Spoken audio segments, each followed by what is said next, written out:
জয় মা শ্যামসুন্দরী। কালিকাময়ী আমাদেরই কলকাতা, যার বুকে রয়েছে মা শ্যামসুন্দরীর মন্দির, যেখানে মা কালী পূজিত হন 5 বছরের বালিকার স্বরূপে। অনেক দিনের ইচ্ছা ছিল মাকে সামনে থেকে দর্শন করার। অবশেষে আজ ইচ্ছেময়ীর ইচ্ছা হয়েছে আমাদেরকে দর্শন দেওয়ার। আমরাও বেরিয়ে পড়লাম সেই উদ্দেশ্যে।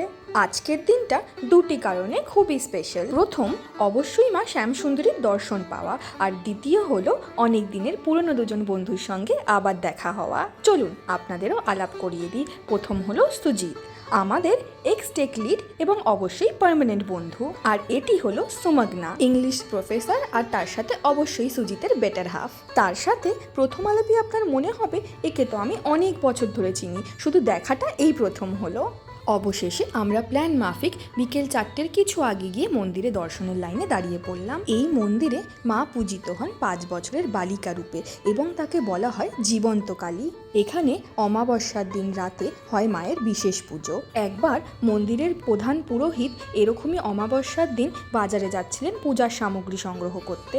যাওয়ার সময় একটি ছোট্ট বালিকা, বয়স আন্দাজ 5 বছর, মা কালী সেজে সবার কাছে ভিক্ষা চাইছিল।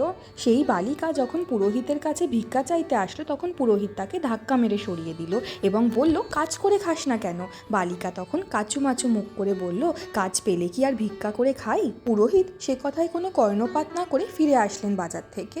রাতের বেলা শুরু হলো অমাবস্যার বিশেষ পুজো। পুজোর বিধি অনুযায়ী মন্দিরের সমস্ত আলো নিভিয়ে দেওয়া হলো। শুধুমাত্র একটি প্রদীপের আলোতেই সেই পুজো সম্পন্ন করা হবে।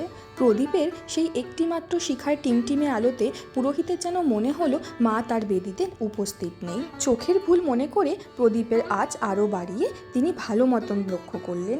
দেখলেন সত্যি মা তার বেদিতে উপস্থিত নেই। এমন সময় পেছন দিয়ে শুনতে পেলেন একটি নূপুরের ধ্বনি।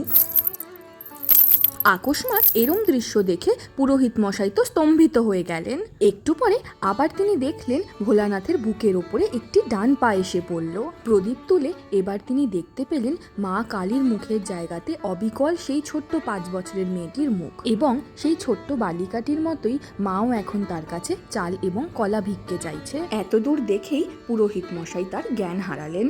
মা তখন পুরোহিতকে স্বপ্নাদেশ দিয়ে জানালেন তিনি কিন্তু গরিব এবং বড়লোক কারুর মধ্যেই কোনো ভেদাভেদ করেন না, এবং তার কাছ থেকে যেন কোনো ভক্তই অভুক্ত হয়ে না ফেরে। ভক্তরা ভক্তি ভরে মাকে যাই নিবেদন করুক না কেন, তা একটা চালকলাই হোক বা মহার্ঘ কিছু হোক, মা কিন্তু তা সবই গ্রহণ করেন। মায়ের এই অপূর্ব লীলাটি কিন্তু ঘটেছিল মহালয়ার পুণ্যতিথিতে, তাই এই দিনটিকে এখনও মায়ের জন্মদিন হিসাবে উদযাপন করা হয়। অনেকক্ষণের দীর্ঘ প্রতীক্ষার পর অবশেষে আমরা মন্দিরে ঢোকার মুখেই প্রথমে দর্শন পেলাম দেবী মনসা, যাকে বেশিরভাগ মানুষই ভালোবাসার থেকে বেশি ভয় পেয়ে পুজো করেন। কিন্তু আসলেই এই দেবীর জীবন ছিল সংঘর্ষে পরিপূর্ণ। দেবাদিদেব মহাদেবের পুত্রী হওয়া সত্ত্বেও নিজের দেবীত্ব আদায়ের জন্য তাকে করতে হয়েছিল বিপুল সংগ্রাম।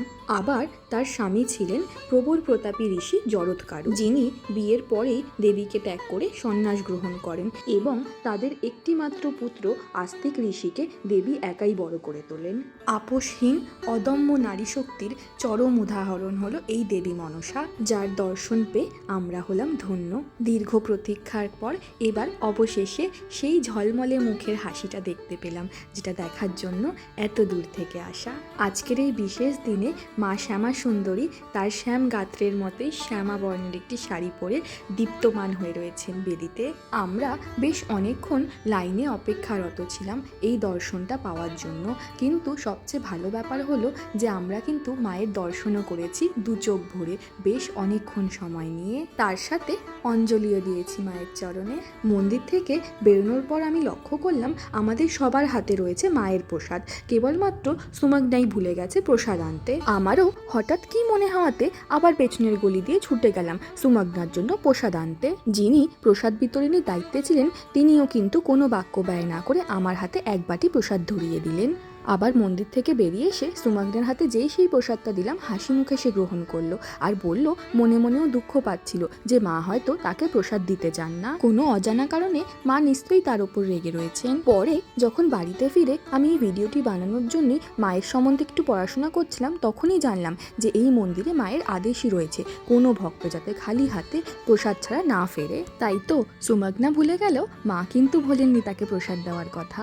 মন্দিরের বাইরে আমরা ড্রোন শট নিচ্ছি, এমন সময় দেখি চোখ ভর্তি কৌতূহল আর গাল ভর্তি হাসি নিয়ে এসে উপস্থিত হয়েছে সূর্য আর প্রলয়। খুব মিষ্টি দুই বন্ধু, যাদের পাকা পাকা কথাতে আমরা তো হেসে কুটোপুটি যাচ্ছি। নতুন একটা জিনিস দেখে বুঝলাম তাদের মনে খুব কৌতূহল জেগেছে, তাই তো তাদের হাত থেকেই উড়াচ্ছিলাম আমরা ড্রোনটা। সুজিতও তাদের উৎসাহ দেখে বড়ই খুশি হলো এবং ড্রোনটাকে আরও উঁচুতে উড়িয়ে দিল। বৃষ্টি মাখা বিকেলে আমাদের লাস্যময়ী কলকাতাকে যেন আরও অপরূপা লাগছিল। এই দৃশ্যই দেখে তারা যেন আরও খুশি হচ্ছিল। সত্যি বলতে কি, তাদের খুশি দেখে আমাদের খুশিও যেন দ্বিগুণ হয়ে যাচ্ছিল।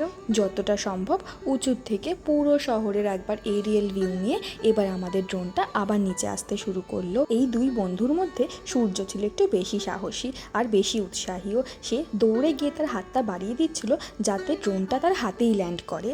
এইভাবেই বেশ খানিকক্ষণ ধরে উপভোগ করলাম আমরা এই ড্রোন ভিউ।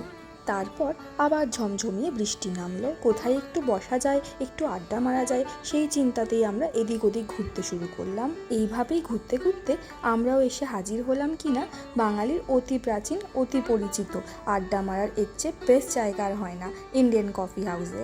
একদিনের জন্য হলেও আমরা কিন্তু আমাদের সেই সোনালি বিকেল আবার ফিরে পেলাম।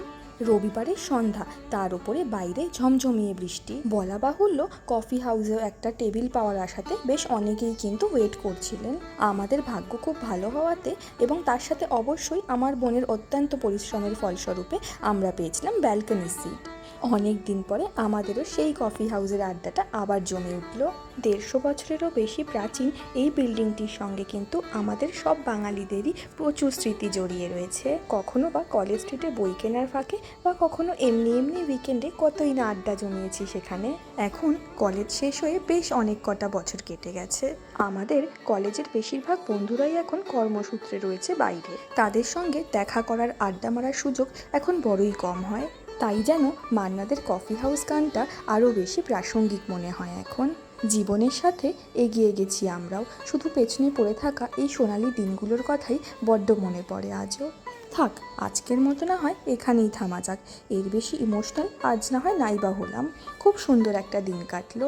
চলুন এবার তাহলে ফিরি বাড়ির পথে। দেখা হবে আবার পরের ব্লগে। That's it for the day.